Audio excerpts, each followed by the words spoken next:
आज हम बात करेंगे उस घटना की जिस घटना ने पूरी दुनिया की नींव हिला दी, क्योंकि अमेरिका ने वेनेजुएला के राष्ट्रपति निकोलस मादुरो को रातों रात उनके घर से उठा लिया, उनकी पत्नी के साथ सेना के घेरे में और अपने देश में ले गए और फिर दुनिया को साफ साफ बताया कि अब वेनेजुएला पर हमारा कंट्रोल है।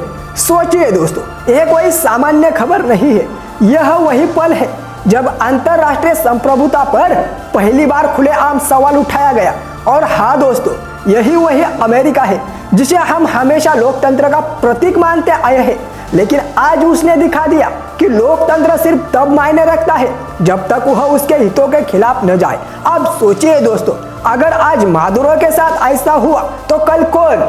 आप सोच रहे होंगे कि मादुरो तो तानाशाह थे, अमेरिका कंपनियों को तेल निकालने से रोक रहे थे तो हटा दिया, क्या गलत है? तो दोस्तों, यही खतरनाक सोच है, क्योंकि ताकत और वैधता को अलग करना अब किसी देश के लिए मुश्किल सा हो गया है।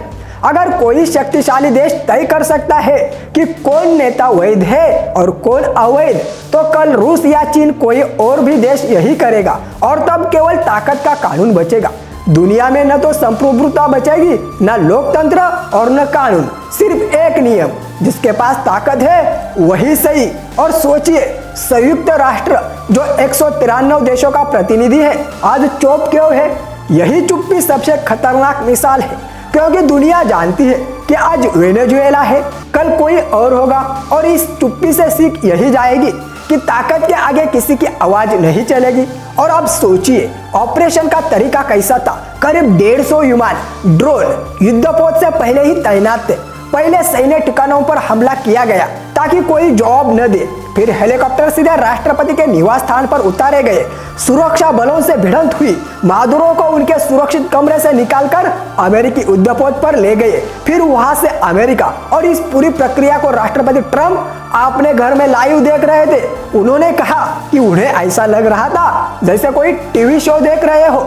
यह लाइन याद रखिए दोस्तों, ताकत का अहंकार जब खुलकर सामने आए तो दुनिया को क्या दिखता है? सोचिए, संप्रभुता का मजाक, लोकतंत्र का मजाक और दुनिया चुप। यह ध्यान देने वाली बात यह है कि सवाल सिर्फ मादुरो का नहीं, सवाल पूरी वैश्विक व्यवस्था का है।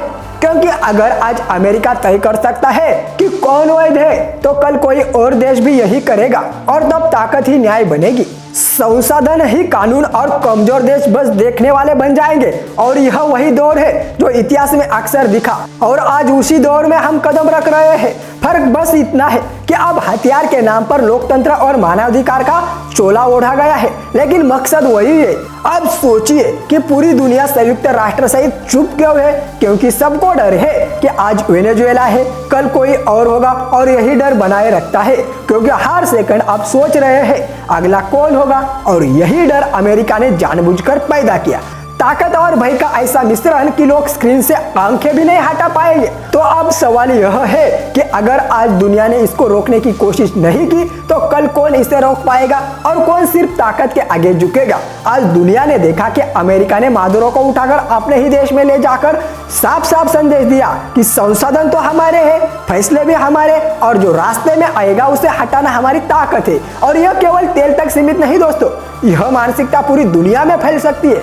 सोचिए, कौन देश अगला होगा, कौन नेता सुरक्षित रहेगा, कौन जनता अपने अधिकारों की सुरक्षा कर पाएगी और कौन सिर्फ डर के आगे झुकेगा। और यही विचार बनाए रखता है, क्योंकि हर 25-30 सेकंड के बाद आप सोच रहे हैं क्या सच में कोई रोक सकता है? याद रखिए, इतिहास में भी यह ताकत कभी स्थायी नहीं रहती, लेकिन मिसाल स्थायी रहती है। और अमेरिका ने आज एक खतरनाक मिसाल कायम की है और यह दिखा दिया है कि जब संशोधन और ताकत मिल जाए तो कोई भी अंतरराष्ट्रीय नियम या नैतिकता उन्हें रोक नहीं सकती। और यही कारण है कि यह घटना सिर्फ एक देश की खबर नहीं, बल्कि पूरी मानवता के लिए चेतावनी है। और यही सोच आपको लगातार सोच में डाल रखेगी, बनाए रखेगी और हर शब्द का महत्व बढ़ाएगी। क्योंकि जब ताकत का अहंकार सामने आए तो सिर्फ देखने वाला ही सोच सकता है कि अगला कदम क्या होगा। और यही हम सबको जागरूक करता है, सोचने पर मजबूर करता है कि आज का मादुरो कल का कोई और भी हो सकता है। और दुनिया की चुप्पी उसी अहंकार को और भी बढ़ाएगी। दोस्तों, इस पूरी घटना के बारे में आपका क्या ख्याल है? नीचे कमेंट में अपनी राय जरूर दें।